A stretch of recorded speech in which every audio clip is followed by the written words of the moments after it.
楼顶种了几十种植物，就这东西生长快，萌发能力特别强。剪下来的枝条还不能随便扔，扔到土里，遇到这种阴雨天，很快就会长根。在市场上买的几根小苗种的，原来种了5棵，挖出来送人的没人要。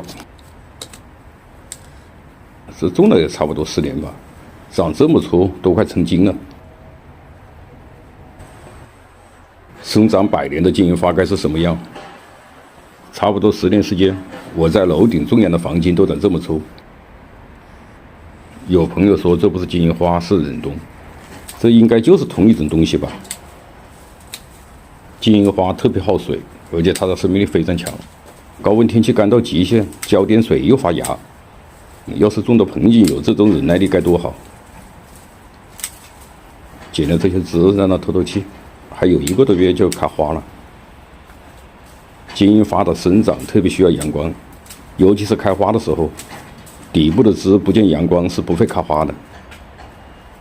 这个品种是红色的，开花时成了一个粉红色的球。开花时的清香味特别好闻，家里的窗户打开都闻到花香。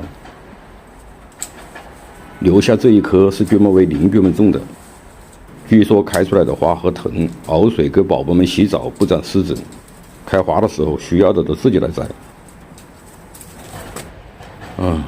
每年都要花很多时间来清理，排水口堵住了，牵去了一条蛇。这就一根掉在地上的金银花藤。还有，你说这东西的萌发能力有多强？根都长成板状了，把它剪好，估计有邻居会拉回家种。